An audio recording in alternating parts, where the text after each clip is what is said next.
বড় উদ্দেশ্য। কারণোদকশাহী বিষ্ণুর বিভিন্নাংশ জীব বর্তমানে বদ্ধ, তারা বলছে যে আমরা উন্নত উজ্জ্বল রসের কায়বু হব। বড় বলেন নাই যে আমরা স্বর্গে যাব বা এই মহলোকে যাব বা বিরজায় যাব বা ব্রহ্মলোকে যাব বা বৈকুণ্ঠে যাব। বলেছেন যে আমরা উন্নত উজ্জ্বল রসে যে মহাদেবী তাঁর কায়বু হতে চাই। প্রতিদিন গাইছেন তো, গাইছেন না? দেবী লক্ষ্মী শ্রুতিগণ ধরণী লোটাবে, কি এমনি গাইছেন নাকি? সবাই সবাই তো সেই জন্যই গাইছেন, কিন্তু সে তো আমার উদ্দেশ্যই জানি না, এমনি গেয়ে দিচ্ছি। কথাটা আপনি এদিকে ঠিক বলেছেন, এমনি গেয়ে দিচ্ছি।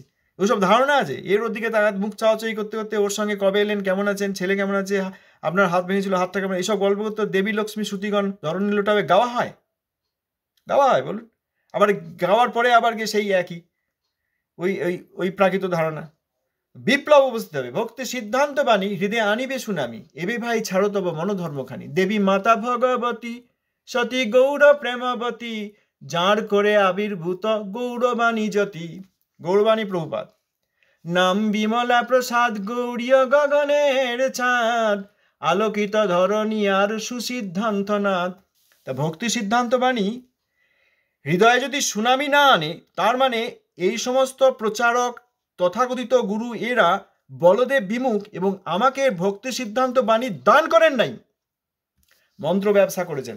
এইসব গুরু যতদিন ত্যাগ না হবে, এইসব অবৈষ্ণব সঙ্গের সঙ্গ যতদিন ত্যাগ না হবে, এদের প্রতি আমাদের যে সম্মান, এই সম্মানবোধ যতদিন না চলে যাবে, ততদিন বলদেব উন্মুখ হতে পারবো না আমরা, এটা একদম গ্যারান্টিড। প্রভুপাদের বাণীর কাছে যারা আমরা আসছি না, প্রভুপাদের বাণী যেখানে নেই, প্রভুপাদের বাণী সেখানে যখন আমরা দেওয়াল তুলে দিচ্ছি, সেই সব জায়গার সঙ্গে সম্বন্ধ যতদিন না ত্যাগ করা হবে কোনোভাবে, ততদিন আমরা এই বলদেব বিমুখ থেকে যাব। এখানে আজকে যে যে বিষয় আমরা পড়লাম, প্রেয়পন্থীগণ বলদেব বিমুখ, এটা থেকে যাবে। যাক, আজ সময় হয়ে গেছে, আপনাদের চরণে প্রণাম। যদি কেউ এই বিষয়ে আলাদা করে, হ্যাঁ বলুন। এই যে বললেন যে মানে ভজনাঙ্গ প্রেয়সী, মানে আমরা প্রত্যেক দিন আমাদের তো উচিত যে মানে ওই যে মহা বৈষ্ণবের জয় গুণগান আমরা চেষ্টা করব না, জয় দেবো, এবং এগুলো তো আচরণ করা উচিত নাকি? অবশ্যই। এই যে একটি গ্রন্থ আছে সপার্ষদ প্রভুপাদ, নীল রঙের মোটা গ্রন্থ, নীল রঙের কভার, ওই গ্রন্থটা দেখবেন প্রভুপাদ, ভক্তি ঠাকুর, বাবাজি মহারাজ, গৌরসদা বাবাজি মহারাজ এবং প্রভুপাদের স্থাবর তাবর সব শিষ্য শিষ্যা, গৃহস্থ শিষ্য, তারপর মাতৃবৃন্দ, তাদের অনেকের কথা আছে। ওই গ্রন্থটি যদি থাকে কারোর কাছে, যদি পান, কি গ্রন্থটা? সপার্ষদ প্রভুপাদ, খুব ভালো, যারা করেছেন খুব ভালো করেছেন, অনেক বৈষ্ণব করেছেন এটা। সপার্ষদ প্রভুপাদ, এই প্রত্যেক প্রভুপাদের সব শিষ্যগণের কিরকম মাহাত্ম্য দেখবেন। এতে একটা কি হবে, এই যে প্রিয়পন্থীরা কেবল আমার গুরু, আমার গুরু, আমার পরম গুরু, এই যে বলছেন, এটা যে ভুল। শ্রীল সনাতন গোস্বামীপাদ যে বলেছেন শ্রী বৃহৎ ভাগবতামৃতে, যে সব মহাবৈষ্ণবী সচ্চিদানন্দাকার এক রূপ, সেইটা বোঝা যাবে। এই যে বলদেব বিমুখ, খুব আশ্চর্যের বিষয়, আমরা অন্য কোথাও যাইনি, আমরা গৌড়ীয় মঠে এসেছি, এখানে এসেও আমরা দল করছি, কলির দল। কলি কি করে বোঝা যাবে? কলি হচ্ছে এই দল, যেখানে দল ভাব, আমার গুরু, আমার পরম গুরু, তার বাইরে আর কাউকে মানব না। এই যে ইস্কন এত বড় একটা প্রতিষ্ঠান ছিল, আমার গুরুদেব ছিল স্বামীপাদ করলেন, কত বড় একটা প্রতিষ্ঠান করলেন, কিন্তু সেখানেও একটা অসুবিধা হয়ে যাচ্ছে কি, তারা ছিল স্বামীপাদকে সম্মান করছি দেখি, আর সব গুরু ভাইদের সব অবমাননা করছে। উনি প্রচার করেন নাই, উনি ওখানে থাকলে কনভার্টেড হয়ে যেতেন। প্রভুপাদের এত বড় একজন মহাবৈষ্ণব শিষ্য, যাকে প্রভুপাদ স্বয়ং পাঠিয়েছেন, তিনি গিয়ে প্রভুপাদের শিষ্য করেছেন লন্ডনে গিয়ে। তার সম্বন্ধে বলছেন যে উনি ফিরে এসেছিলেন এই বলে যে ওখানে বেশি দিন থাকলে আমিও ওই বিধর্মী হয়ে যাব। না, তা নয়। আমার মতো একটা বদ্ধ জীব, সামান্য বদ্ধ জীব, আমি এখনো পর্যন্ত অন্তত ভারতের বাইরে অন্তত দুটো দেশে কয়েক বছর থেকেছি, দুটো দেশে, দুটো তথাকথিত পৃথিবীর বড় দেশ, সেখানে থেকেছি। কই, আমি তো কনভিন্স হয়ে যাইনি। আর আমি তো বদ্ধ জীব, আমার তো কোনো ধারণাই নেই, আমি তো শূন্য। আর প্রভুপাদের গণ ছিল ভক্তি সারঙ্গ গোস্বামী মহারাজের নামে, এরা বলেছে যে সারঙ্গ ছিল ভক্তি সারঙ্গ গোস্বামী মহারাজ ফিরে এসে বলেছেন, ওখানে আমি প্রচার করতে পারলাম না, থাকলে আমি ওখানে কনভার্টেড হয়ে যেতাম, কারণ তারাই তাদের যুক্তি খুব শক্তিশালী। এগুলো মিথ্যা কথা নয়? এটা তাহলে তাহলে আমার ছিল স্বামীপাদ, আমার পরম প্রিয় গুরুদেবের তুল্য, গুরুদেবেরই আর এক রূপ ছিল স্বামীপাদ, তাঁরই প্রতিষ্ঠিত আন্তর্জাতিক কৃষ্ণ ভাবনামৃত সংঘ, সেইখান থেকে যদি কেউ এইরকম এহেন শ্লোক ভক্তি সারঙ্গ গোস্বামী মহারাজের সম্বন্ধে অবমাননা করেন, তাহলে অপরাধ হচ্ছে না? তাহলে সেখানে কি কৃষ্ণাবির্ভাব সম্ভব? আমাদের মধ্যে তো সেইটা আবার রয়েছে, এখানে আমাদের মধ্যে চিন্তা করবেন না। এখানে আমাদের গুরুদেবই হচ্ছেন প্রভুপাদের খুব প্রিয়জন, আমাদের গুরুদেব এইরকম করেছেন, অতএব প্রভুপাদের অন্য কোনো শিষ্যকে আর সম্মান করার দরকার নেই। ওইখানে জল হয়ে যাচ্ছে সব। এই জিনিসটি যেখানে খুব সহজ, গায়ে আমার রোগ হয়েছে কিনা ডাক্তারের কাছে গেলে খুব সহজেই তিনি বলে দেন, শুধু ধাতটি দেখেই অনেক রোগ তিনি নির্ণয় করে দেন না, হাতের ধাত দেখে। হ্যাঁ, এইখানে একটা সহজ, হ্যাঁ হ্যাঁ এমনি দেখেও করে দেন। হ্যাঁ নির্ণয়, এইখানে একটা রোগ নির্ণয় প্রভুপাদের বাণী থেকে আমি বলছি, আপনাদের যদি আপত্তি থাকে আমাকে বলতে পারেন, না এটা ঠিক নয় মানলাম না, বলতে পারেন। হ্যাঁ এইখানে বিতর্ক করতে পারেন, হ্যাঁ এখানে সুযোগ আছে। এটা আমি খুব দিনহীন হয়ে আপনাদের চরণে জোড়হাত করে বলছি।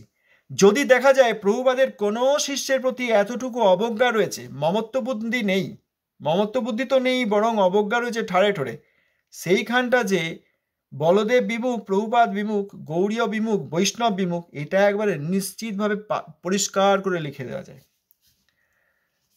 যে কোনো জায়গায় যে কোনো মঠে গেলাম, সেখানে যদি তারা তাদের মঠের যিনি আচার্য তাকে সম্মান করে আর কাউকে কোনোভাবে একটু বিরাগ প্রদর্শন করেন, অনুরাগ না দেখান, মানে নিজের প্রিয়ত্ব মমত্ব না দেখান, নিরপেক্ষ থাকলেও হবে না, নিরপেক্ষ থাকলে হবে না। এটাই তো দেখেছি আমরা যখন ছোটবেলায় সব গৌড়ীয় মঠে যেতাম, প্রত্যেক গৌড়ী মঠে গিয়ে প্রণাম করতাম সেই আচার্যদের। তখন প্রকট ছিলেন অনেকে প্রভুপাদের শিষ্য, তাদেরকে প্রণাম করেছি, কথা বলা হয়েছে, চরণের তলে বসেছি। তারপরে অপ্রকট হচ্ছেন, তাদের নিত্য শ্রীবিগ্রহ, চিন্ময় বিগ্রহ আছেন, সেখানে এখনো যাই, এখনো গেলে প্রত্যেক মঠে একবার করে যাওয়ার চেষ্টা করি। সব আমাদের প্রভুপাদের গণ যত সম্ভব তাদের সবাইকে একবার দেখে আসে, কারোর বিগ্রহ আছে, কারোর আলেখ্য আছে, এরকম। তো সেইখানে তখনও দেখতাম যারা শুদ্ধ বৈষ্ণব তারা ওই প্রত্যেক মহাবৈষ্ণবের সম্মান করতেন, প্রত্যেক মহাবৈষ্ণব। শিল ভক্তি প্রমোদ পুরী গোস্বামী মহারাজের কাছে গেছি, উত্তম কার কাছে আশ্রিত গুরু মহারাজের নাম বলেছি, তখন আমি ছোট একজন অন্য বৈষ্ণবের সঙ্গে গেছিলাম, আর সঙ্গে সঙ্গে গুরু মহারাজের এত প্রশংসা, তিনি তো গুরু ভাই। শিল ভক্তি প্রমোদ পুরী গোস্বামী মহারাজ আমার গুরু মহারাজ শিল ভক্তি কুসুম সমন গোস্বামী মহারাজের গুরু ভাই এত প্রশংসা করেছেন। সেই সব প্রশংসা তখনকার যারা ছিলেন শুদ্ধ বৈষ্ণব আশেপাশে তারা সব শুনেছেন। তারপরে অন্যান্য জায়গায় অংশ নিয়েছে আলোচনায়, ও অভিন্ন গুরুপাদ পদ্ম, প্রভুপাদের যে কোনো শিষ্যের নাম নিয়ে অভিন্ন গুরুপাদ পদ্ম। যেখানে দেখা যাচ্ছে, খুব গুরুত্বপূর্ণ কথা, দয়াপূর্বক একবার মন দিয়ে শুনুন, প্রার্থনা করছি জোড়হাত করে, যেখানে দেখা যাবে প্রভুপাদের কোনো শিষ্যের প্রতি এতটুকু বিরাগ রয়েছে, বরং মমত্ব বুদ্ধি নেই বা নিরপেক্ষ রয়েছে, সেখানটাও পরিত্যাগ করতে হয়। না হলে প্রভুপাদের এক অঙ্গকে সম্মান করে আর এক অঙ্গকে অসম্মান করা হয়। শিল বৃন্দাবন দাস ঠাকুর শ্রী চৈতন্য ভাগবতে পরিষ্কার করে লিখে দিয়েছেন, দর্থহীন ভাষায়, মানে দুইটি অর্থ হয় এরকম ভাষায় লেখেন, একদম পরিষ্কার করে লিখেছেন যে এক হাতে তার চরণ হাত দিলে আর এক হাতে তাকে চর মারলে। প্রভুপাদের এক অঙ্গকে সম্মান করলাম আর এক অঙ্গকে অসম্মান করলাম, এইটি যারা করেন তারা প্রভুপাদ বিমুখ, কারণ তারা প্রভুপাদের এক চরণে সেবা করে প্রভুপাদের অন্য অঙ্গের অবমাননা করছেন, প্রভুপাদের এক পুত্রকে সম্মান করে আর এক পুত্র বা কন্যাকে অসম্মান করছেন। এনাদের কখনো প্রভুপাদের প্রীতি হয় নাই, এনাদের ভজন সম্ভব নেই, এটা মহাবৈষ্ণব অপরাধী। এনারা যে এক অঙ্গকে প্রণাম করছেন বা এক শিষ্যকে গুরু বা পরম গুরু মানছেন, দেখা যাচ্ছে সেইটি কেবল তাদের প্রতিষ্ঠায় সুবিধা হচ্ছে বলে করছেন, তাদের প্রতিষ্ঠায়। যদি বলি দেখুন আমার গুরু না এত বড় প্রচারক ছিলেন, বাস আবার কি, তাহলে সব লোক আমার কাছেই আসবে, বল দীক্ষা দিন, আমার মালাটা পড়ুন, আপনার পায়ে কিছু পয়সা ঢেলে দিয়ে যাই, আরো লোক নিয়ে আসি, হ্যাঁ, অর্থ প্রতিপত্তি এসব দেবে, সম্মান দেবে। এই আবার কেউ বলছেন আমার গুরু এরকম খুব প্রিয় ছিলেন, হ্যাঁ বাস আবার কি, আমার গুরুই একমাত্র প্রচারক ছিলেন, আমার গুরুই সবচেয়ে প্রিয় ছিলেন। কেউ বলছে আমার গুরু এরকম নিশ্চিত ছিলেন, আর সবাই না, ওনারা ছিলেন না, এইটি অপরাধ। ওনারাও আর এক রূপ। ছিল নিতাই দাস বাবাজি মহারাজ, যিনি কোনো দেশে যাননি, কোথাও যে শ্রী চৈতন্য মঠের বাইরেই যাননি, আগে ব্রজে থাকতেন, তারপরে এই চৈতন্য মঠে এসেছিলেন। গৌর সুন্দর রাধা বিনোদ প্রাণজিউর সেখানে তিনি ওই ভজন করতেন, মানে পূজারীও ছিলেন, সাধারণ পূজারী নন, তিনি ভজনানন্দী পূজারী, আমাদের মতো এই বিধিমার্গের পূজারী নন, তা তিনি ছিলেন। এই নিতাই দাস বাবাজি মহারাজ শ্রী চৈতন্য মঠের মূল মন্দিরের পূজারী ছিলেন, এত বড় ভজনানন্দী মহাবৈষ্ণব। আর ছিল স্বামী মহারাজ, তিনি দেশে দেশে প্রচার করেছেন। এদের দুজনের মধ্যে এক চুল এদিক ওদিক পার্থক্য নাই। এইটা যিনি বুঝতে পারবেন, মানতে পারবেন, তিনি প্রভুপাদ উন্মুখ। এইখানে যখন এই পরিষ্কার কথা বলে দেওয়া হলো, প্রভুপাদের কোনো গণের প্রতি যদি অবমাননা থাকে, সেইখানটা প্রথমেই সব সম্পর্ক ত্যাগ করতে হবে। তাদের প্রশ্নের উত্তর দিচ্ছি, তাকে আমি চিঠি লিখছি, বা তার কাছে গিয়ে বসছি, বা তাকে আমি প্রণাম করছি, বা কিছু প্রণামী দিলাম, এইসব করলেও এই প্রিয়পন্থের ধারণার প্রণামী দেওয়া হবে। অতএব যদি হরিভজন করতে চাওয়া হয়, যা বই শ্রীয়ার্চিতম অজাদেবী রাপ্তকাময়ীর যোগেশ্বরৈরূপী যদাত্মনি, অর্থাৎ স্বয়ং উদ্ধব মহারাজ বলছেন,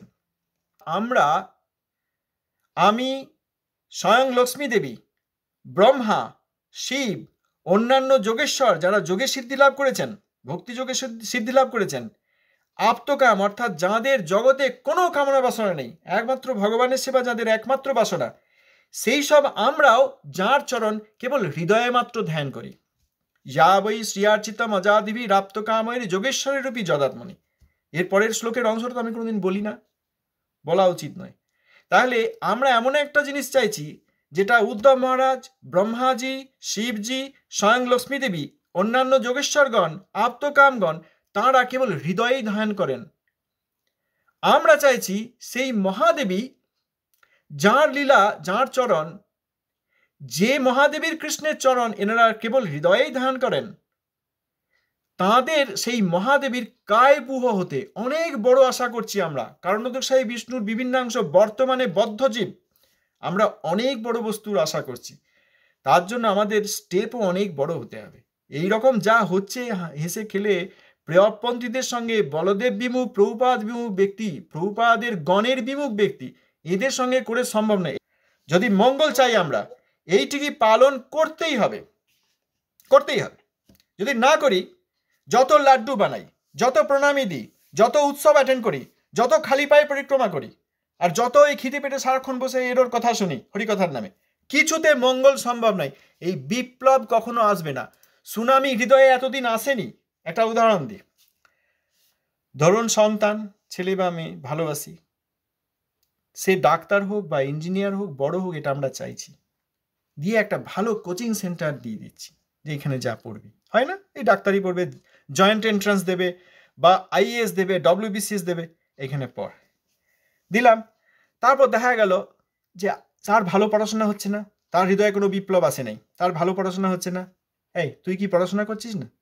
দেখো আশেপাশে যারা পড়ে তাদেরও পড়াশোনা হচ্ছে না, তাই নাকি? গোটা ক্লাসটা, গোটা ব্যাচটারই পড়াশোনা হচ্ছে না? না, হচ্ছে না। আচ্ছা ঠিক আছে, তাহলে হয়তো ব্যাচটাই খারাপ।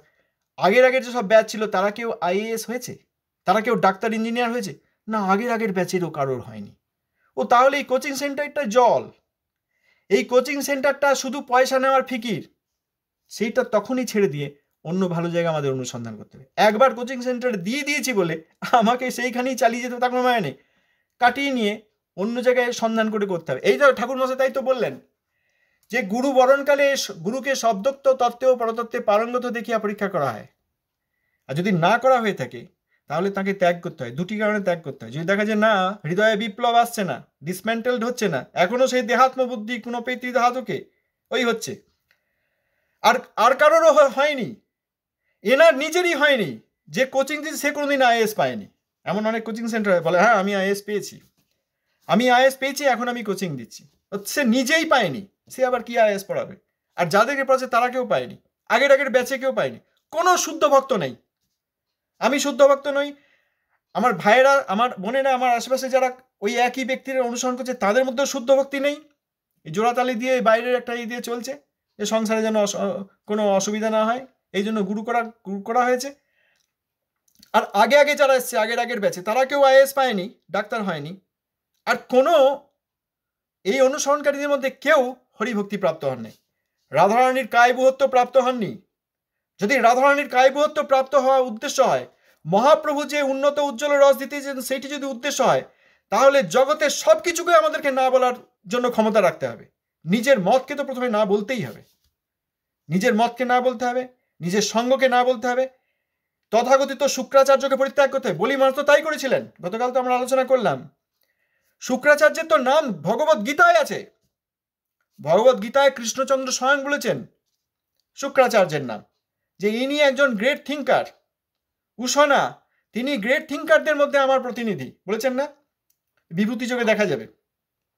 তাহলে কৃষ্ণচন্দ্র যখন গ্রেট থিঙ্কার মানে যদি ভাষ্যে দেখেন, আমাদের আচার্যগণের ভাষ্য যদি পড়ে দেখেন, সেখানে গ্রেট থিঙ্কার মানে পোয়েট, কারণ যারা কবি তারা খুব ভালো চিন্তাবিদ কবিদের মধ্যে শুক্রাচার্য আমার প্রতিনিধি।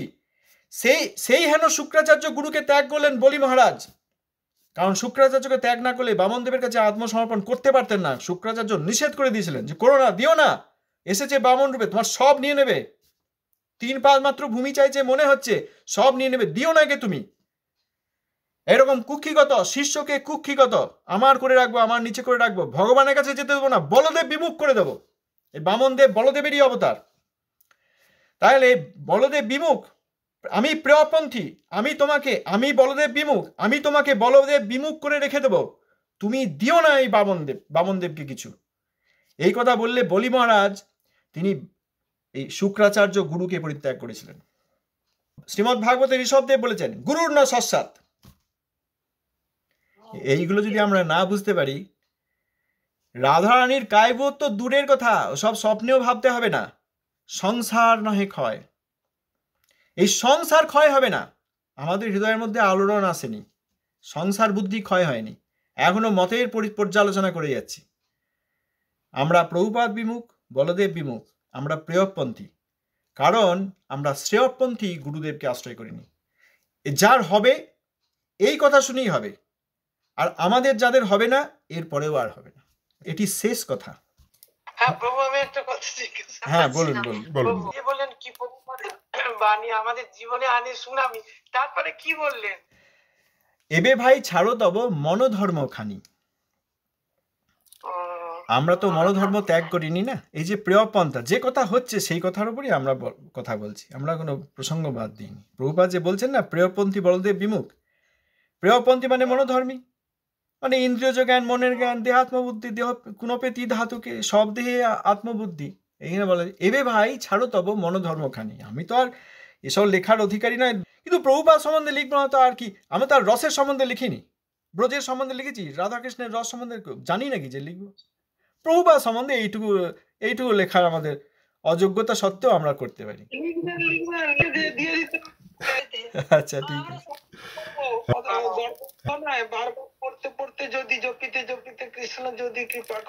না, আমাদের নরোত্তম দাস ঠাকুর মহাশয়, ভক্তিবিনোদ ঠাকুর মহাশয়, লোচন দাস ঠাকুর, এনাদের কীর্তনই আমাদের গাইতে শুনতে হবে।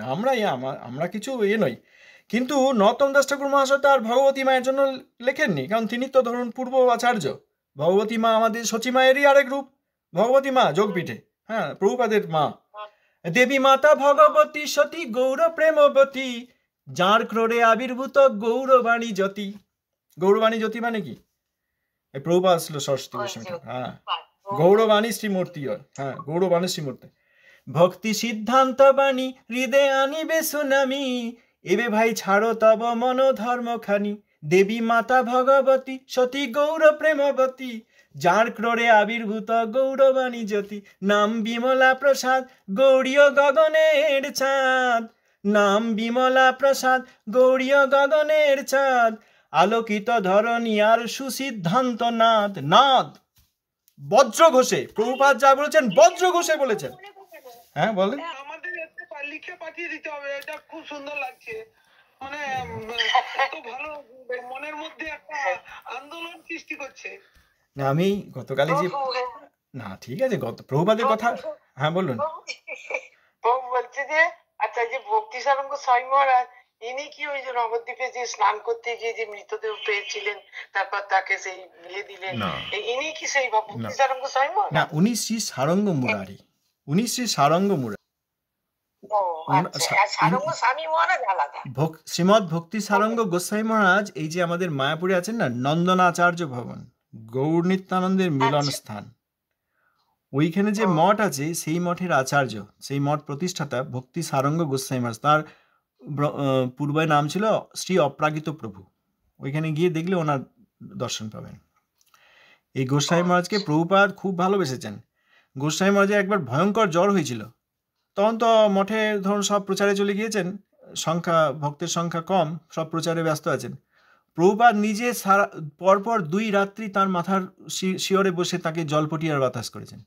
গোস্বামী মহারাজের এমন জ্বর, এমন ঘোর, বুঝতে পারেন যে গুরুদেব সেবা করছেন, বুঝতেই পারেননি। হ্যাঁ, এই অবস্থায় জলপটি বাতাস করছেন সারা রাত প্রভুপাদ নিজে জেগে থেকে।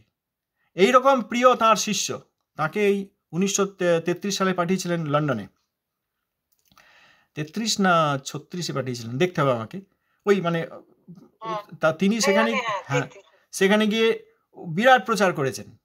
সেখানে রানীকে হরিকথা বলেছেন। হ্যাঁ, গৌর নিত্যানন্দ ভবন, গৌর নিত্যানন্দ মিলনস্থান, শ্রী গোস্বামী মহারাজের মঠ। এই যে ঘাট থেকে এলেন তো এইবার,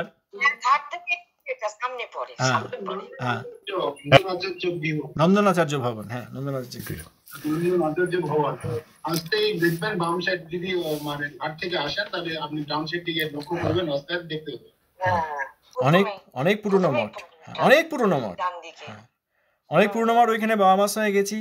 খড়ের ওই যে খড়ের আঁটিগুলো হয় না, ধান ছাড়ি না, খড়ের আঁটি, তাতে ওই পেরে ওইখানে শুয়ে আমরা থাকতাম। সিঁড়ির নিচে একবার পেয়েছিলাম ওই পরিক্রমার সময়, প্রচুর ভক্ত, জায়গা নেই তো, গেছি এই সিঁড়ির নিচে থাকতাম। আর খুব আনন্দ, খুব পরিক্রমা হতো, খুব কীর্তন, নিতাই গৌরাঙ্গ নিতাই গৌরাঙ্গ, অতি সুন্দর কীর্তন হতো। তাই গোস্বামী মহারাজ প্রভুপাদের এত বড় প্রিয় শিষ্য, তার সম্বন্ধে যদি কেউ বলে, ও উনি এসে বললেন আমি প্রচার করতে পারলাম না, আমি বেশি দিন থাকলে আমি ওই ধর্ম নিয়ে ফেলবো, ওনাদের এত যুক্তির জোর, এগুলো মিথ্যা কথা নয়।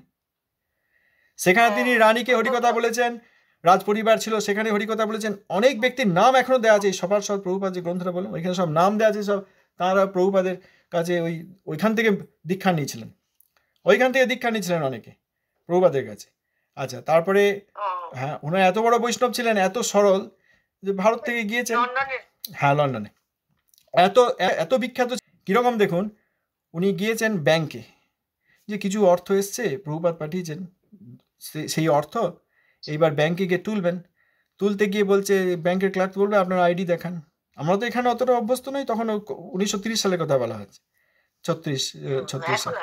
তা তখন উনি সঙ্গে পাসপোর্ট নিয়ে যাননি, কোনো আইডি নিয়ে যান। তখন বলছে আপনার তো আইডি না দেখে তো টাকা দিতে পারবো না। ওই ব্যাংকের যে ক্লার্ক ছিল তার কাছে একটা খবর কাগজ ছিল, সামনের পাতায় বড় করে ছবি ছিল গোস্বামী মহারাজের। তখন ওই দেখুন আমার ছবি, ওইটা আমার ছবি, মিলিয়ে নিন। তা উনি আরও অনেক সব বিদ্বজ্জনেরা হরিকথা শুনেছেন, সেইখানে ছবি উঠে এসছে, সেই ছবি থেকে তখন এই ব্যাংকের ক্লার্ক ওনাকে টাকা দিয়েছেন।